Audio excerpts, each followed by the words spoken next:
I can see there's a gentleman down here who's very keen to ask a question. So please go ahead. Thank you, Mr. Randall. Mr. Bailey. I'm a member of a group representing Lloyds BSU victims at Bristol. Our group claim at the moment stands at 1.8 billion, it's growing by the day.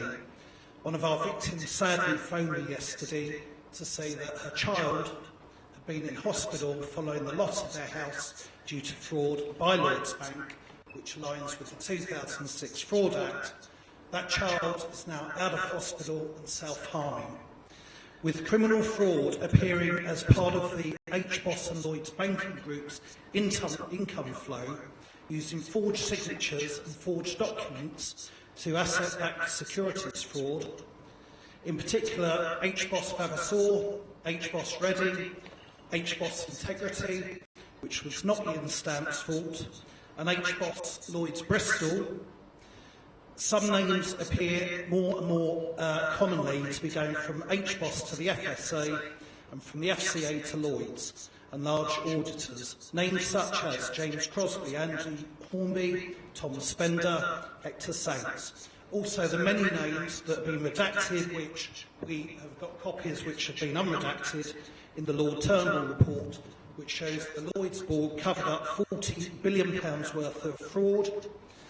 I also know that the banks do not update their originator's charge and use it as a fraudulent instrument at Land Registry in abuse of the 2002 Land Registry Act. This is a bigger Ponzi and bait and switch than the Madoff scheme, using abuse of SPVs, SPEs, promissory notes to do fraud in line with the 2006 Fraud Act. Many of us have mens rea, actus rea evidence. Is it not now the time that the Securities and Exchange Commission, the SEC, are called in, or will the FCA continue to be complicit, appearing as nothing less than a big sister company to Lloyds Banking Group? When will the FCA gain some teeth and look into the consumer rather than the bankers' mafia? In addition to that, Mr. Randall and Mr. Bailey, I have evidence here and statement with a retired CID police officer of perjury by Lloyds Bank's barrister and one of their bankers at BSU, where they pulled them from a court case to save cross-examination. I would like to present that to you and support me in seeing the banker and the barrister go to jail. Enough's enough.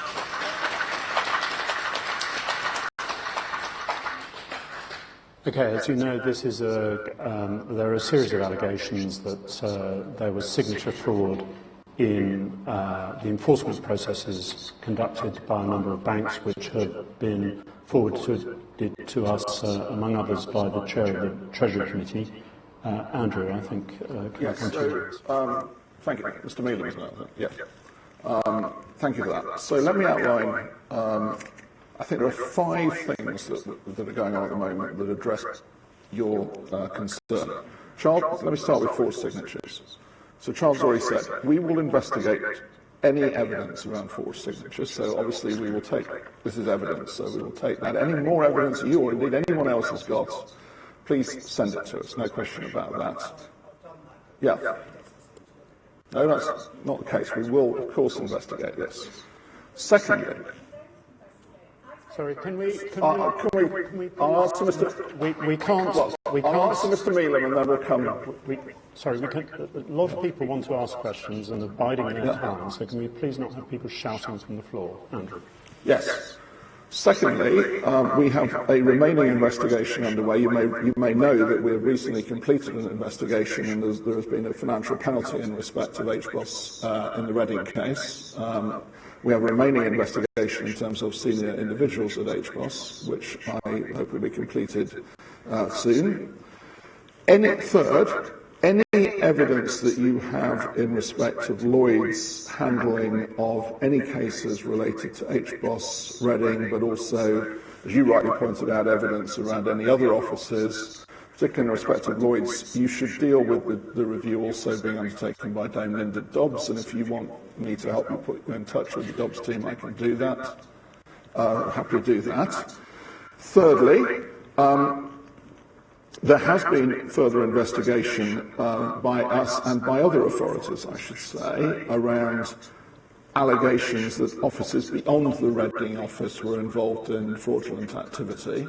As you know, obviously, the Reading affair resulted in a criminal trial and there are people in jail. Any further evidence on that, again, I know we are in correspondence quite regularly, but if you have any further evidence, do send it. Fifth, as you may know, in respect of Reading and the HBOS end of Reading, Lloyds undertook a process led by Russell Griggs in terms of redress for those who were victims of it. But we have also been involved, I've been involved, in the appointment of Sir Ross Cranston in recent days, who is now undertaking a review to ensure that, in the words I think that both the Economic Secretary of the Treasury, John Glenn, and I have used, that there is public confidence in that process, and that process led by Sir Ross Cranston is underway. So those are I think, if my counting is right, 5 things that are underway at the moment. No, we're not accepting that. Us Lloyds victims, there's over 3,000 victims now. That's fob off. There is evidence of criminal fraud. We've got the access trials, we've got the men trials. I was a senior stakeholder consultant to HMRC and Treasury. I know damn well what fraud is, and this is criminal fraud. Well, give us all the evidence you have. 2006 fraud. We've got people at Lloyds. We're running out of time, so can we come to... No, I'm very sorry. I'm afraid that you cannot dominate this meeting. Can we come to question number 5? Thank you. Yeah, and we've got that. Thank you.